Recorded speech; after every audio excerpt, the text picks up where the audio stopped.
No, pa začnimo. Jaz bom zdaj uporabila svinčnik 3B. Mislim, da najpogosteje rišem s tem svinčnikom. Vi pa vzamete svojega, pa začnemo. Zdaj, prva najbolj pomembna stvar pri risanju je to, da smo pri risanju sproščeni.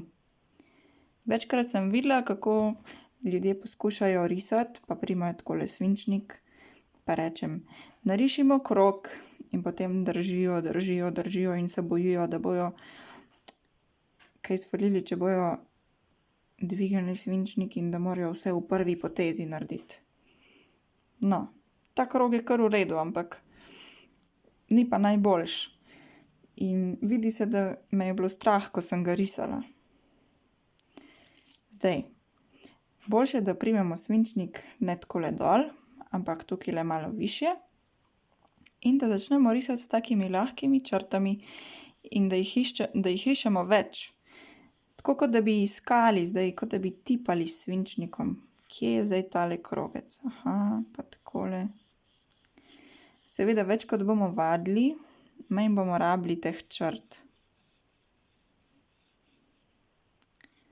Ampak vedno je pa dobro, da smo sproščeni. Nič ni narobe, če začnemo takole na lahko in naredimo malo več črt.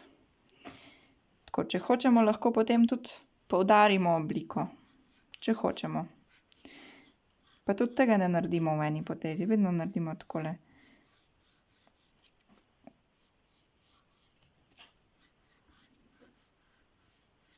No, tako.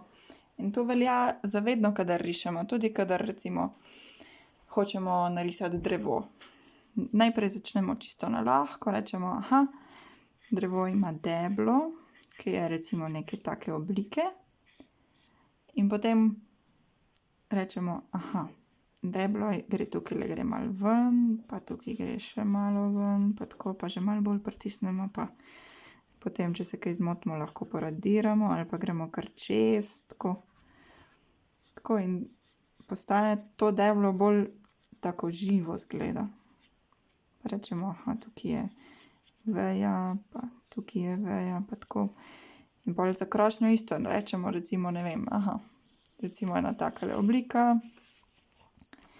In potem lahko tudi takole na hitro narišemo krošnjo, ne. Malo dodajamo, pa malo takole. Kaj vse lahko počnemo s svinčnikom? Lahko rišemo take čačke, lahko rišemo čisto na lahko, s črticami takole. Lahko delamo pike, lahko take majhne črtice. Ali pa takole. Na različne načine lahko uporabljamo svinčnik. Recimo, če pogledamo črte. Kakšne so črte lahko? Kadar rišemo kakšno tehnično stvar. Hočemo, da so črte vse enako debele, enako temne, enako močne. Takrat izgledajo črte takole. Ampak če narišemo celo drevo na tak način, ni nujno, da bo tako zanimivo, kot če bomo tej črti dodali malo različnosti. Takole.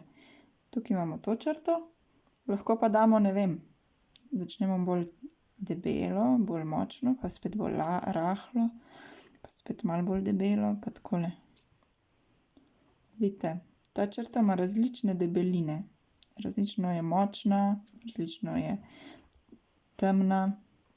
In če rišemo tako, recimo, da ko rišem drevo, tukajle bom malo bolj pritisnila, pa tukaj malo manj, pa spet bolj pa manj, tako. Dobim nekaj bolj zanimivega.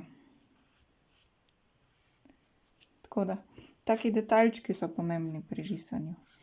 Tega pa ne bomo dosegli, do take črte ne bomo prišli, če se bomo bali risati. Tako da, za prvo nalogo si vsi narišemo nekaj dreves. Tako lahko si kar vzamemo list, pa si začnemo tako na lahko. Si narišemo nekaj debel. Bomo narisali en tak gozd. Tako. Potem pa preizkušamo različne načine. Lahko narišemo prvo deblo na tak način. Recimo. Tako. Pa drugo deblo narišemo samo s tisto, tako da probavamo različno debelino črte uporabiti. Tako.